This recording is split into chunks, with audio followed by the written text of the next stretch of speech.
How do you get me even more hype from last week's chapter of Academia? You bring in one of the most hype motherfuckers, Todoroki. Yes, people, let's go. So this chapter of Academia, I mean, for the most part, like I said in my last review, honestly, I did not really expect for Deku to take this dude down. I mean, he's called a hero killer for a reason, and this is a squirt that's not even really a hero yet. It just wasn't going to happen. But granted, he did put up a decent fight against Stain. I mean, he tried his best, and he was pulling out moves, and we definitely got to see some development. I think one of the most important things that this chapter did is it showcased that the development Deku has paid off. I mean, being able to do the 5%, his maneuvering, everything was just like, Deku has advanced. So at the very least, we got a showcase of some of the training he had with Gran Torino and on his own and whatnot. And it's against, I mean, what best way to test your skills and all your training than against one of the fucking big baddies right now? So yeah, that was some good shit. Meanwhile, Ida's there laying down like, oh my god, I can't believe it. Like, I'm sorry, Ida. Like,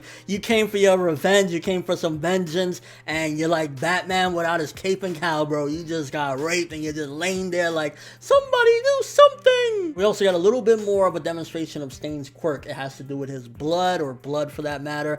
I mean, a lot of people guessed it that, like, that's why he licks the blade or whatever with the blood or whatnot. And Deku was, you know, kind of put on freeze, which again, I was expecting this. If Deku would have beat him and everything, I would have been like, where does he have to go from here? If he's just a squirt in training and he's all of a sudden kicking the badass's ass completely, then where do you go from here? Now, Todoroki, honestly, Todoroki, I could see him possibly taking Stain down, or at the very least getting him enough to where Stain basically can't do shit. Now, one of the big test right now is to see what Todoroki has done since the, you know, fights or whatnot that he had against Bakugo and everybody. Like, has he completely accepted his other half? Is he going to use both of his powers?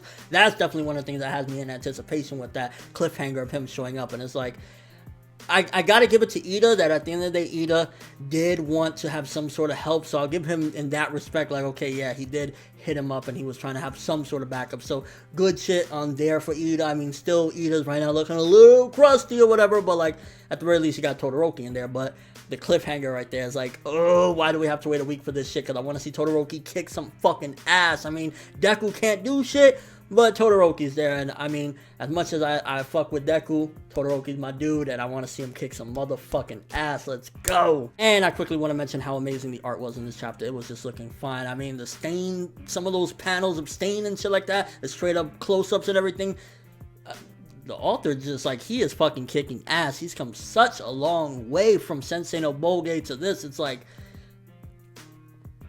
I think this is also one thing that's demonstrating why, as a main character, Deku is just pretty damn good, especially in comparison to some of the other shonen main characters, like, you know, an Eren from Attack on Titan or whatever. One of the things that Deku does really, really good is he knows how to keep his emotions in check. Somebody like Ida is just flying off the handle and shit, even though he's always been like, scholastics, and I'm a brainiac, woohoo! Like, he couldn't really keep his emotions in check, and I think that's also why Stain was able to recognize, like, yo, this is a hero right here. And I think that's why he only goes after certain type of people, certain type of heroes, because they go against his code or whatnot. But the reason why he was gonna, you know, basically let Deku live and kill these motherfuckers is, this is actually, you know, he cares or whatever. Like, when Ida got there, he didn't give a fuck about the dude that was injured. He was just like, I want my revenge, ha ha ha. But like, Deku got in there, and the only thing Deku can think about is, how am I gonna get these two to safety? And that's what separates Deku from a lot of people, and that's what, like, in 50-something chapters, this guy is doing what a lot of main shonen protagonists take forever to do. I mean,